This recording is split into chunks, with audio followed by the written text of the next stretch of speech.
Picture this. The year's 2001. I'm in my first year in the business, and I'm pushing for Pacesetter First 40. I'm at this mobile home, meeting a young married couple. Well, I'm pretty much through the ledger presentation when suddenly, worst case scenario happens. I look up at the guy and I'm like, Josh, I need to use your bathroom. He's like, okay. I'm like, no, I need to use it right now. Okay, it's right here. So I take 2 steps and I dive into their bathroom. And I am sick as a dog. I'm telling you what, it was not pretty. I was tearing that thing up.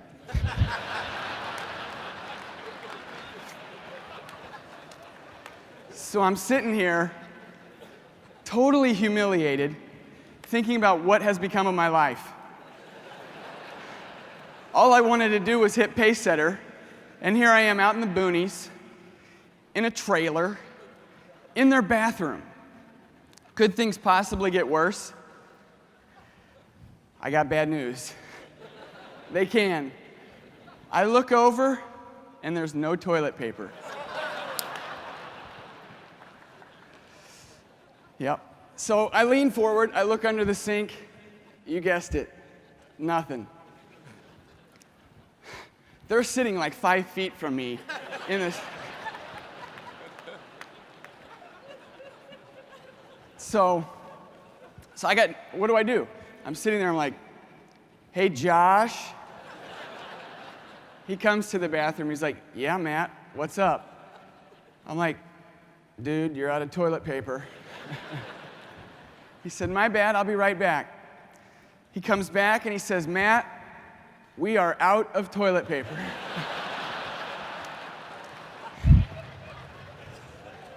So I'm like, well, I need something, and I need it pretty quick. And so he comes back, he's like, hey, I got some paper towels. And I said, you're gonna need to bring them in. So he walks in and hands me the paper towels. And I'm sitting there, and I'm like, my mouth starts salivating.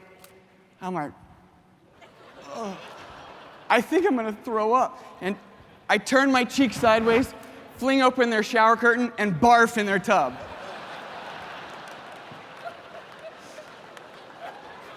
This is true.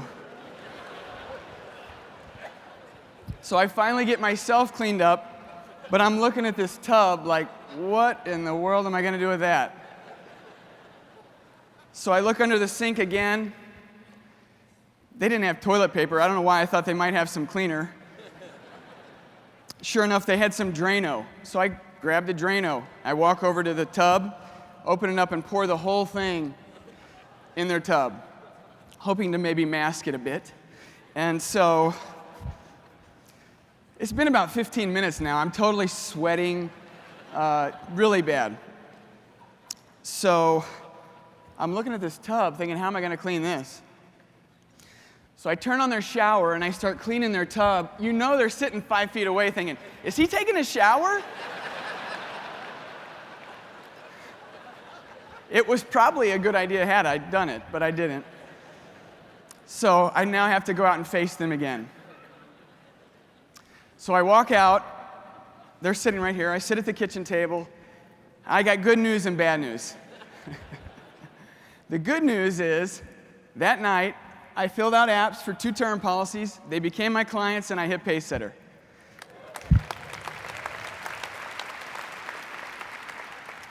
The bad news is they have never returned my call once in the past 15 years.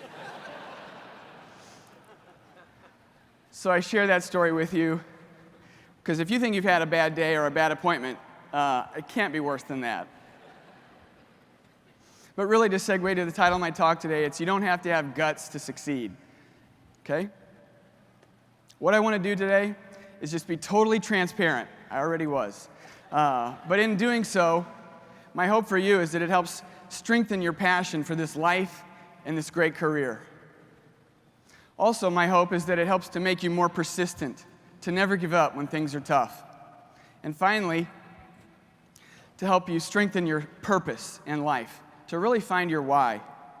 I can tell you, God has a purpose for your life. Growing up, I loved Superman. I wanted to be Superman. I watched all the movies. I wore the Superman pajamas. I had the Superman birthday cakes. I was Superman for Halloween. I wanted to save the day. I wanted to be a superhero and make a huge impact. It's pretty cool that that's pretty much what we do now. When people are at their worst, we're there to help, to walk through the tough times with them. Now, I don't have a mask or a cape, but we still have many similarities. That's pretty cool. Something else I loved growing up is I loved a girl by the name of Jenny Bloom. She moved to my town in 4th grade, and we got set next to each other in class. It was in alphabetical order, Banderman, Bloom. Well, I told my grandpa at the 5th grade art fair I wanted to marry her. My sophomore year in high school, she ran cross country, so I signed up. I didn't even like to run. I just did it to be close to her. Well, it worked out. That's me in the back row on the left, third to the third. That's her in the middle row, the third one as well. You can see right there, I was always right behind her, and I always will be.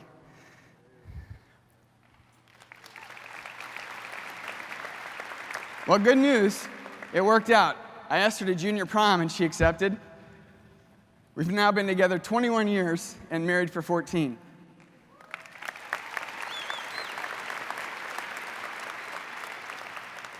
I love you. I love you, Jenny.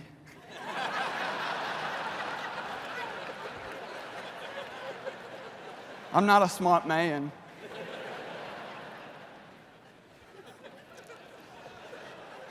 It's true. Ask her. My first job was working at Six Flags.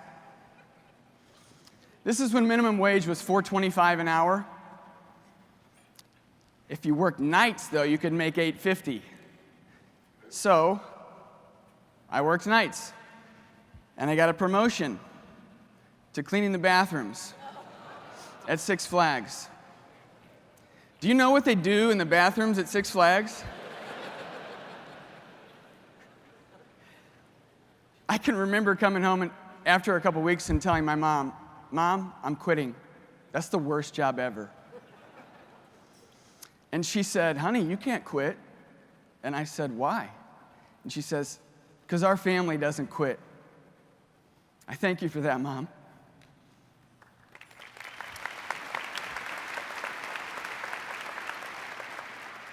And I'm going to continue that legacy with my kids. Something else I loved was playing basketball. I played baseball and basketball in high school, but really my passion was basketball. I was pretty good. I broke 4 school records, most career three-pointers, most three-pointers in a game, most career assists, and highest free throw percentage. My senior year, I was 101 for 111 from the free throw line. I was a 3-year starter, a 2-year captain. Something else I loved about playing basketball is I got to play with my best friend, Brian Kennedy. I called him Bubba. Here's a picture of Bubba. This is you know your best friend, the kind of person that you don't have to always be entertaining. You can just be with him in your presence, and it's enough. This was Bubba. Here's a picture of he and I playing basketball in my driveway. We had painted my court. We played all the time. We actually went on to play college ball together. He was the point guard, and I was a shooting guard. This picture is really special to me because my freshman year, Bubba died in practice. We were scrimmaging. He got subbed out and went to sit on the baseline and went to sit down and collapsed and died. He had a valve around his heart that was 8 times the size it was supposed to be, and he died right there on the court. One of my other friends started giving him CPR. No luck. They rushed him to a local hospital, and they let me and his mom come back there and see him. That was my first experience with a dead body, and it was my own best friend.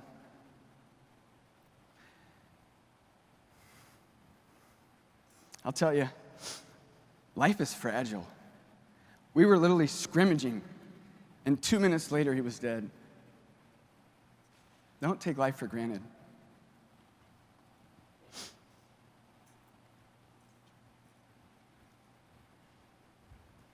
Well, that was my freshman year.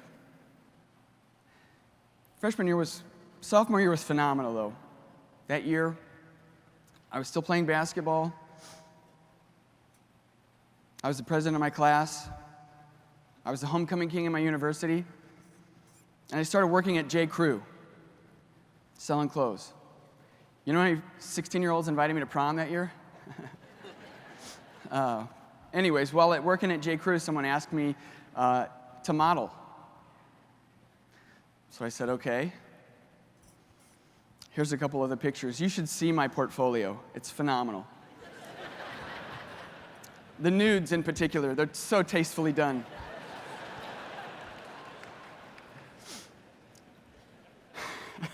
That's not true. They're not that tasteful.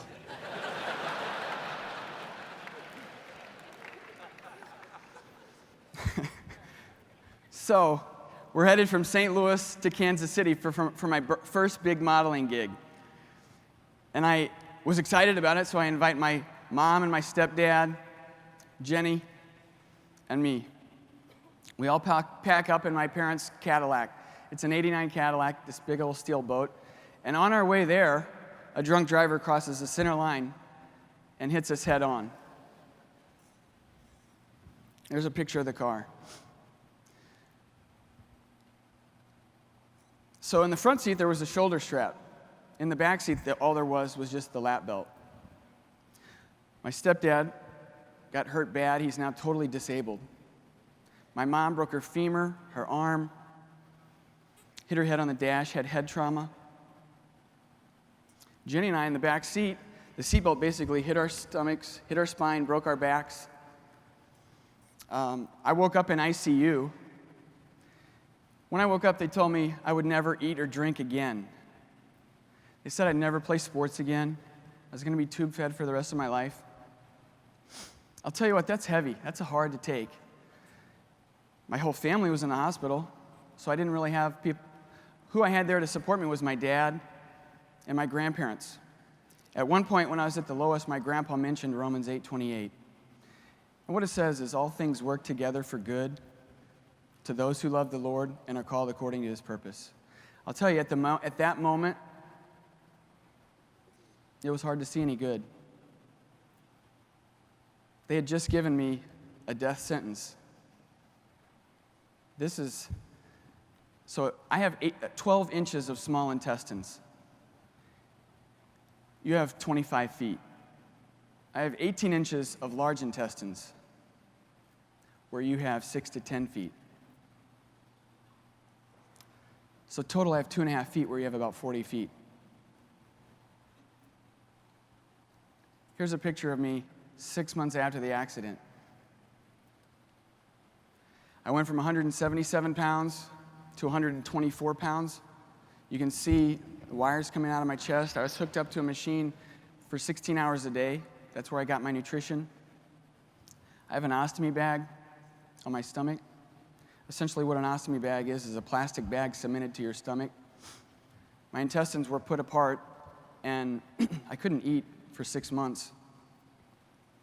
So my stomach acids would just go out into that bag. I can remember when I was interviewing for the internship, I was so anxious and excited to get the job, but I was so nervous, and I started sweating.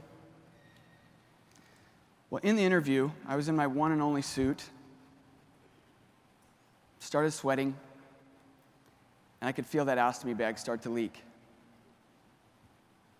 Suddenly, it went into my shirt, went down into my pants and my underwear, and I could feel the stomach acid just leaking down my legs into my socks while I was trying to go through the interview and to be professional and to get hired.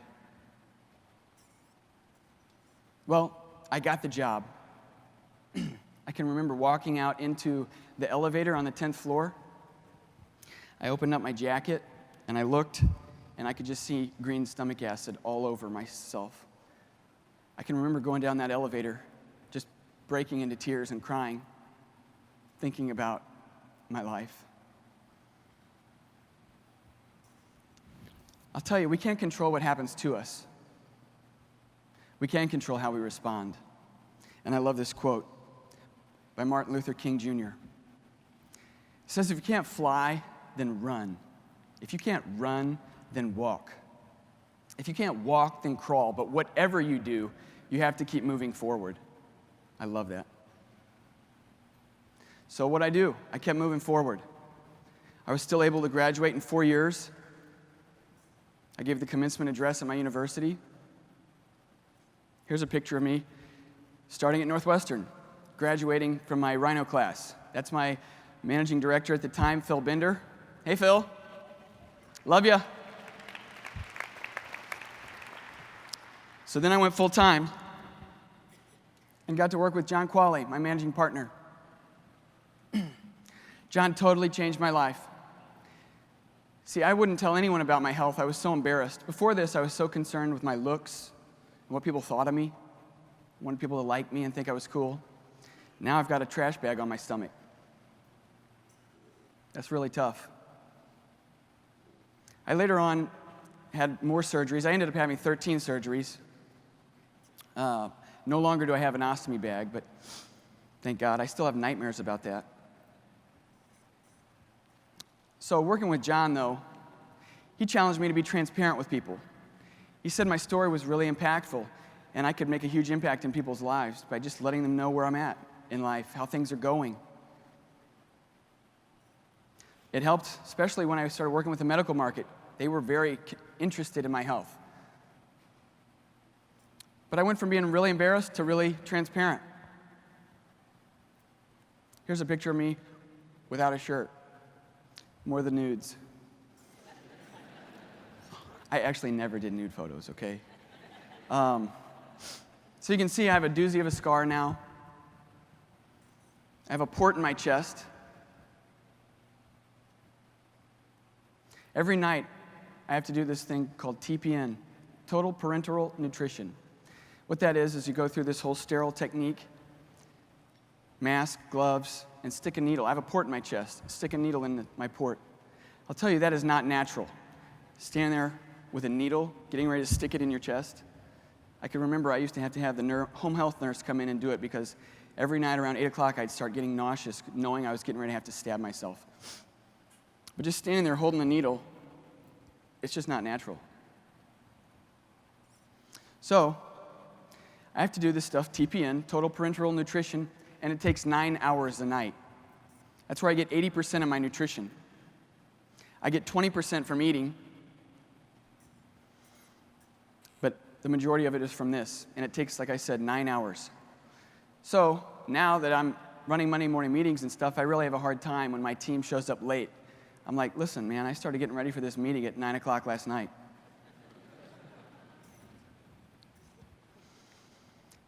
And like I told you, I get sick a lot. I have diarrhea about 6 to 10 times a day, sometimes in appointments. Thanks to prospecting up, though, I no longer crap in trailers. Much nicer homes now.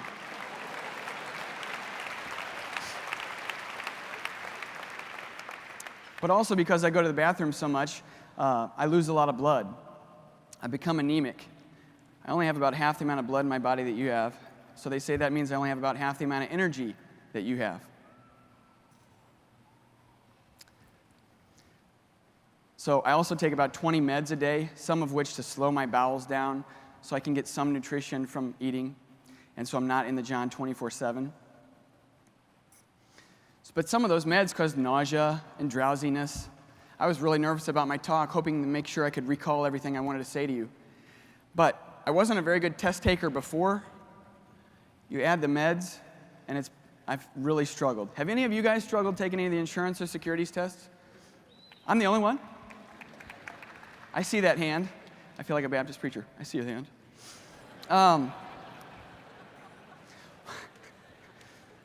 Well, I really struggled with the tests. I took the life and health test 8 times. I took the Series 6 test 8 times. After 3 times, you have to pay a $1,000 fine and wait 6 months. Between the fines, the retesting time, actually I flew to Baltimore, Maryland to meet with Don Iodice, former managing partner. He had a 100% success rate on helping people pass the Series 6. I regret to inform you, Don Iodice no longer has a 100% success rate.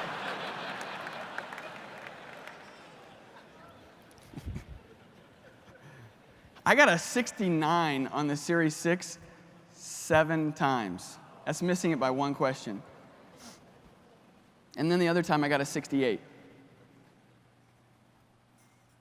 So I took the Life and Health 8 times, Series 6 8 times, the 63 3 times, the 26 2 times. For 4 licenses, I took 21 tests and spent over $10,000. I can remember someone saying, Matt, really, I think you should just do something else. This is clearly not working out. There's got to be something better for you to do. But I felt this was too good of a company and too great of an opportunity to blow it. So they were going to have to kick me out of here. And that last time, they almost did. John Qualley said, I can't fight off the home office any longer. You have to pass it this time. I took 2 months off, and Jenny and I went to the library every day and studied for the Series 6. That last time, when I clicked the button, I put my head on the keyboard just knowing I failed. And my career was over at Northwestern Mutual. To my surprise, I looked up and it said 83.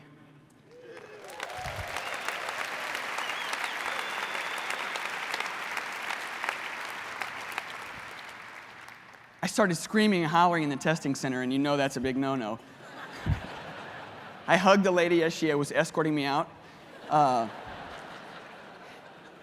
And when I walked into the parking lot, it was my mom, my dad, my pastor, my grandparents. They were all there praying.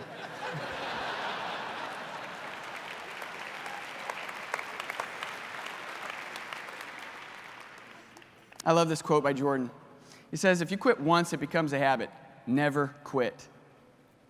I love that. I have this picture by my office, or in my office, by my phone. You can see the little plaque. It says, I never give up. I just look at that every day when I'm phoning and feel like quitting. I stole that off your desk, Jennifer. But whatever it takes to reinforce and help us succeed. I love this verse in the Bible.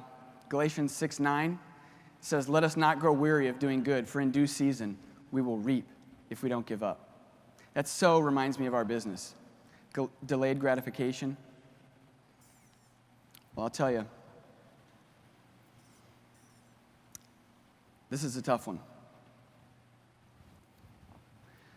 So early in my career, like I told you guys, I want everyone to like me. I wasn't willing to risk the relationship or call someone out. I called on Officer Nick. He was engaged, and they had a baby. I met with Nick a few times. Closed, no sale, closed, no sale. He got aggravated because he got tobacco ratings. He chewed tobacco, and his premium doubled for his term. And he didn't accept the policy. And I didn't hold him accountable. I said, okay, I'm sorry you feel that way. I can remember him to this day saying, no, I'm good. I don't want it. Officer Nick got promoted to the DEA. He got in a fight with a drug dealer, and the drug dealer grabbed Nick's gun and shot and killed him with his own gun. There's now an Adopt a Highway sign on Highway 141 in St. Louis that every time I drive past it says, in support of Officer Nick. It gives me a lump in my throat every time I see it because I take it personally. I didn't hold him accountable. I let him off the hook. I didn't have a purpose strong enough to say, this is the deal. You've got a fiance, you've got a baby, you need this, and I didn't do it. I'll tell you, Backstoppers didn't even give his fiance money because technically they weren't married. All he had to do was get the term, and I blew it. But it totally changed my purpose on my career.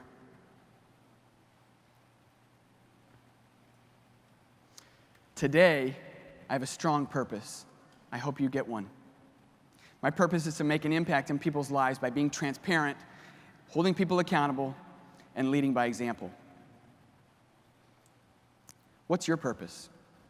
I love this little book, Common Denominator of Success by Albert Gray. In here it talks about purpose. It says, why are the successful able to do things they don't like to do while failures are not? Because the successful have a purpose strong enough to make them form the habit of doing things they don't like to do in order to accomplish the purpose they want to accomplish. What are the habits that we have to do? We all know them. The Granum system. Keep 60 a month, 800 dials, 25 facts. The whole point of race is to beat your brains in for those habits so you can then know what you're doing and take that purpose out to your clients. But that's the blueprint of success. Something else you need in addition to the Granum system is you need someone to hold you accountable. I get to meet with my managing partner every month, and we look at my personal production, my activity, as well as my leadership and management things. I thank you so much for your accountability and your friendship, Gerard. I couldn't do it without you. Seriously. Gerard is the man. Like, if you're looking for a managing partner and looking for maybe a relocation, St. Louis is where it's at. I don't know a lot of managing partners that would spend 3 or 4 hours helping one of the guys work on his speech. I was in the library working on my speech for the annual. Gerard calls me and says, I'll be there in 5 minutes. I really appreciate all your help. Seriously.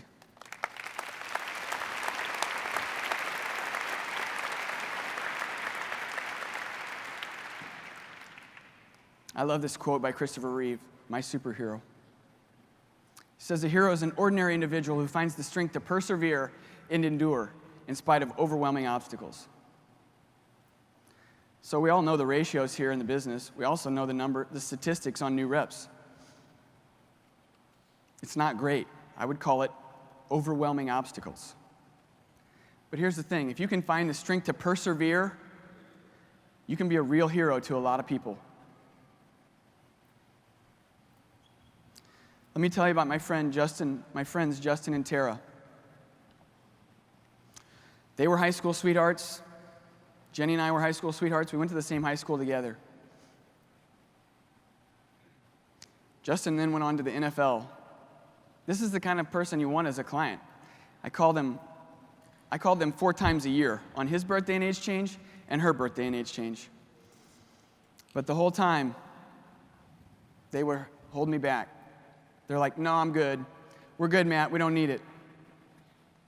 I'm good. No thanks. I kept calling. But after Officer Nick's death, like I told you guys, my perspective totally changed. So one of the times when I was on the phone with Justin, finally I said, dude, you've got 2 kids. Would you at least get some term insurance? And he said, okay, I'll do it. So they lived in Springfield, Missouri in the off season, so I drove from St. Louis to Springfield, Missouri. That's a 3-4 hour drive. I went that day. It was my only appointment. I had ledgers. I had apps. I was ready to make it happen. Filled out term on Justin with a small part in permanent, term on Tara, and policies on the kids. They obviously got Premier. I mean, he's 6'4", 215 pounds, totally ripped. The epitome of health. 6 months later, while I was at the $1 Million Roundtable conference, I got a call from Justin saying, hey man, things aren't good. They found a brain tumor. So we talked about that, and he's like, is my insurance okay? I said, yeah, your insurance is fine. You're all good.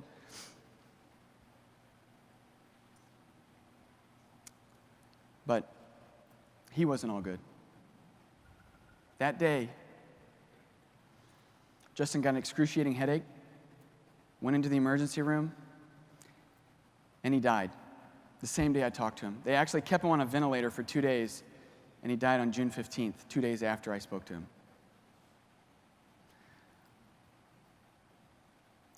I'll tell you, there were 500 people at Justin's funeral, and I was the only person there with a check in my pocket to take care of his family for the rest of their life.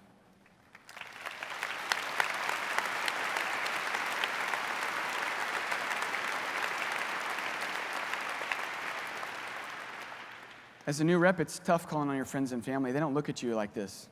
Justin looked at me as little Maddie that sucked his thumb in kindergarten.